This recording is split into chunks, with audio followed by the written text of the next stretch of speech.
Programación orientada a objetos, también conocida como PO. Comenzamos con el primer episodio de esta gran serie y vaya que iniciamos de la mejor manera, con la materia que para mí es la más importante de este semestre. Pero antes de meternos al contenido de la materia, quiero explicarles cómo voy a organizarme y a manejar lo que me imparten en la carrera. Primero quiero darte el contexto de que actualmente estoy en el segundo parcial del segundo semestre, que prácticamente este es el último parcial para terminar el semestre, ya que cada semestre, que son 10, tiene 2 parciales o 2 unidades, así que me van a acompañar por un largo tiempito. Ténganme paciencia y con el tiempo mejoraré en todo aspecto. Teniendo en cuenta esto, desearía comenzar desde el inicio, o sea, desde lo primero que me dieron en el primer semestre. Pero la idea de esta serie, aparte de que ustedes aprendan, recuerden y de que esto lleve un orden, también es que me ayuda actualmente en los temas que estoy viendo, ya que para yo poderlo explicar tengo que saber de lo que estoy hablando. Por eso lo que me lleguen a dar en la universidad,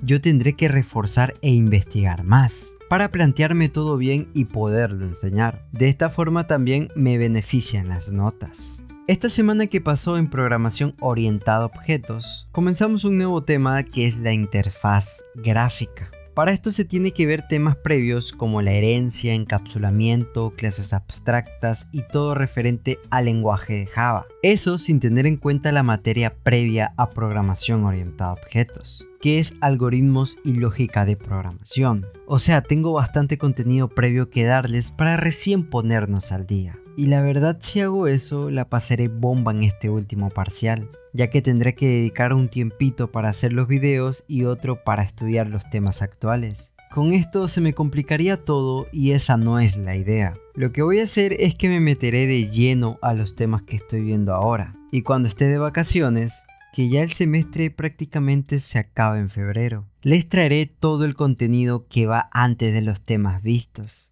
Así yo no me atraso y no la pasaré mal en lo que queda del semestre. Ahora sí vamos con lo interesante. Como primera acción nos mandaron a dibujar. Sí, como escucharon, a dibujar. ¿Qué cosa? Una interfaz gráfica como nosotros quisiéramos, pero que tenga un sistema de login para ingresar usuario y contraseña, un apartado de registro para ingresar todos los datos y un home que tenga un botón para ingresar al perfil. O sea, básicamente 4 apartados de los cuales hice un dibujo así. La idea principal de esta dinámica es para saber el conocimiento de la clase sobre las interfaces gráficas. En mi caso hice todo bien, pero con un garrafal problema y error.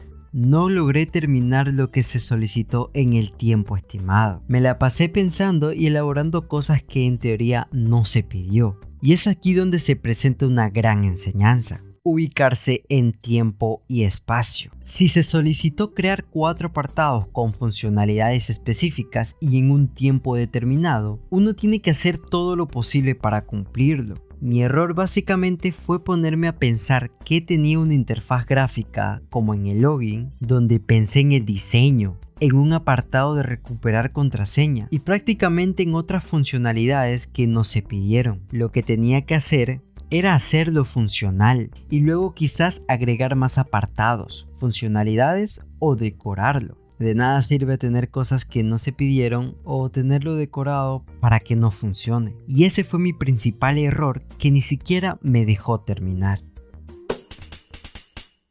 Las interfaces gráficas en programación orientada a objetos es un tema clave porque es el punto donde dejamos de ver solo código y empezamos a crear programas que el usuario puede ver, tocar y usar. Para empezar, una interfaz gráfica o GUI es todo aquello con lo que el usuario interactúa. Ventanas, botones, campos de texto, menús, listas, cuadros de diálogo, todo eso que reemplaza a la consola negra donde solo escribíamos texto. En Java, las interfaces gráficas se construyen principalmente con librerías como Swing o JavaFX. Y en NetBeans, estas herramientas se vuelven mucho más accesibles gracias a su diseñador visual. Para entenderlo fácil, una interfaz gráfica es como una máquina que ordena cofres en Minecraft. Steve podría hacerlo a mano, pero la máquina lo hace por él y con solo un botón. La máquina no decide qué hacer, solo ejecuta reglas que ya existen. La interfaz gráfica hace exactamente eso. Facilita la interacción, más no el trabajo real. Prácticamente hace más fácil la vida del usuario. En Poe, una interfaz gráfica no es solo dibujar botones, sino aplicar conceptos como herencia, clases, objetos, encapsulamientos, polimorfismo y más. En Java, normalmente una ventana es una clase.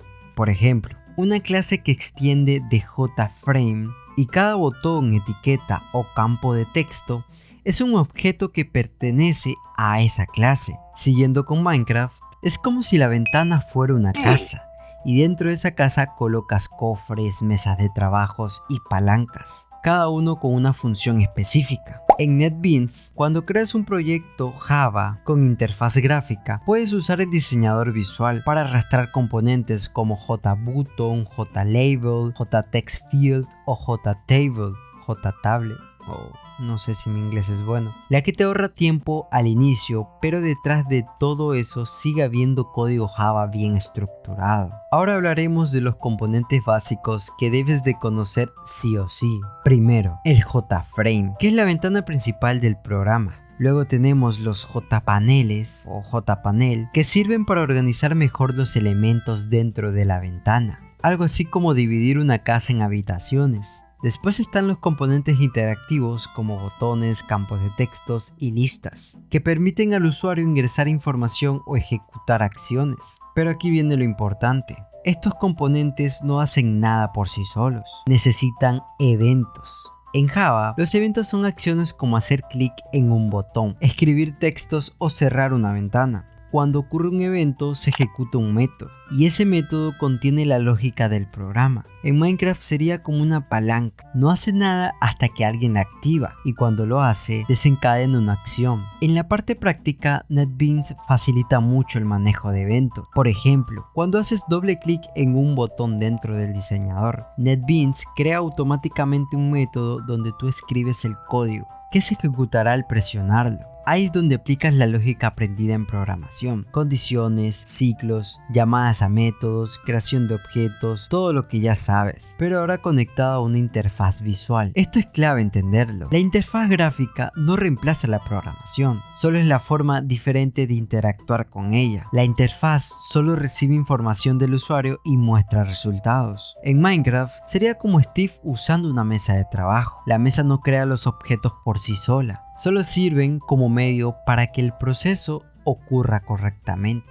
Esto hace que tus programas sean más ordenados, más fáciles de mantener y de escalar. Así que ya lo sabes, una buena interfaz no solo hace que tu programa se vea bien, hace que funcione mejor tanto en Java como cuando organizas tu mundo en Minecraft.